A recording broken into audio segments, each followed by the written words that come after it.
Guys, so Laura Whitmore is speaking out and is very angry and annoyed by everybody's reactions, and she's not holding back, and she also addresses Kaz as well. It's just interesting what she says. Hey guys, it's Murad Morali. Hope you guys are doing well today. Back at it again with another video. If you have not subscribed, guys, click that button for daily and consistent content. Head over to my TikTok and let's get straight into this review. Yes, I have a bit of a low energy. Unfortunately, after I posted the reunion and went live, I suddenly found out that my friend passed away from cancer. I had no idea that he passed. I thought he was still, fighting it. But, when they go quiet, that's when, something might have just happened. So, low energy from me today, guys. It is what it is. Yeah. Anyways, let's get straight into this video. And, yeah, sorry. Let's just get in this video. And she goes on her Instagram and she's not holding back in any way. And she says, somebody says something about, if you're going to ask people invasive questions based off tabloid stories because it's your job, remember that when you name and shame other journalists who ask you the same questions because they're too doing their job. She responds, I insist everyone sees the questions before they go on air and I'm okay with it. I believe in choice, so nothing is ever asked without permission, and that is the difference. Consent is an important word that can become blurred. Everyone has a choice and everyone has a right to make their own decisions. But I just feel like I don't know if that applies to reality TV. And what I mean by that is, yes, consent is obviously important. When it comes to a reunion and asking questions, I don't think, if you look at the Housewives, for example, Andy Cohen asks all the housewives, are they okay with this question? Are they okay with that question? Then you're giving the contestants way too much control and the entire show becomes too controlled. And I feel like consent is important, but I don't feel like each contestant must know each question that's going to come at them.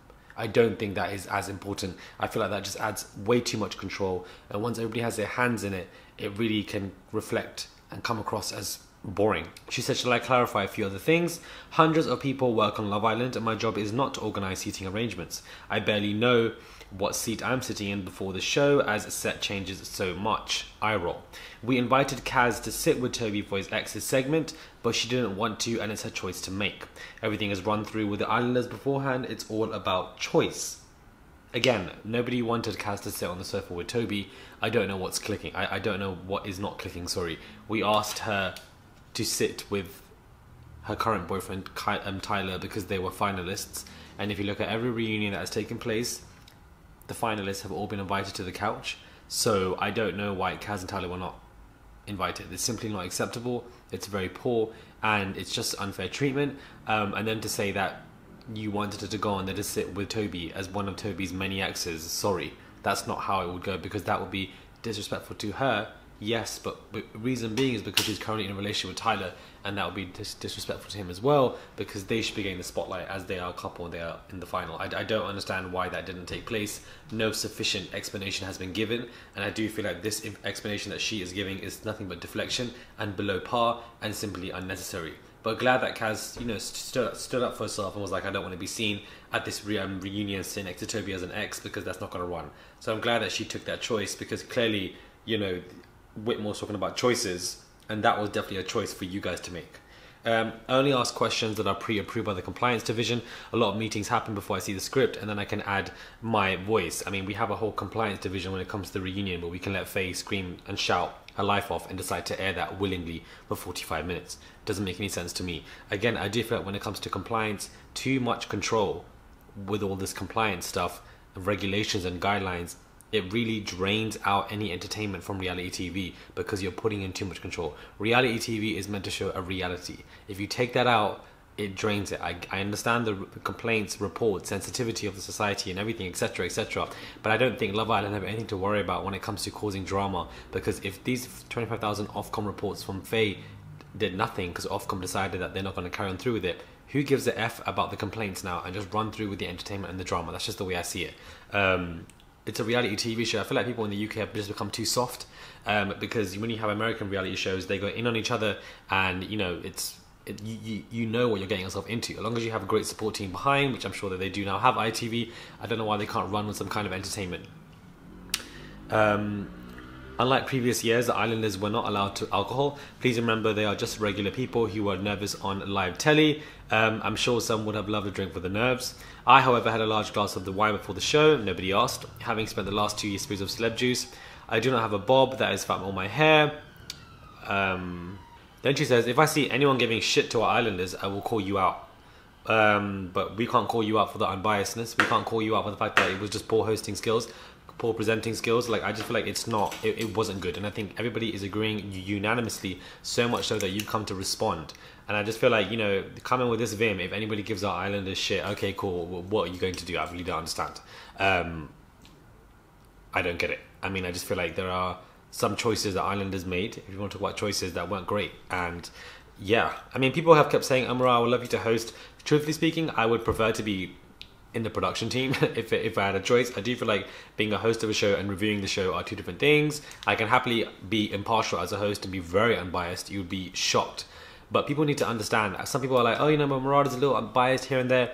I'm human. Every human is biased. It's impossible to be 100% objective and unbiased. It's called a human error when it comes to scientific experiments, and you have humans doing certain stuff with variables. If something goes wrong, it's called a human error, because humans can make errors, because no human is ever going to bring an accurate result, just like no human is going to be 100% unbiased. And I thought that would be common sense, but clearly for a lot of people it's not, and it's very confusing for me to see. But at the same time, yeah, me reviewing the show and then being a host, I would be completely two separate people. You wouldn't even notice. I'd be completely different in reference to my feelings towards Islanders. That would just all go away, because that's what you need as a job. And I do feel like Laura was just carrying that. I just feel like we need somebody else. Maybe Emma Willis will be good.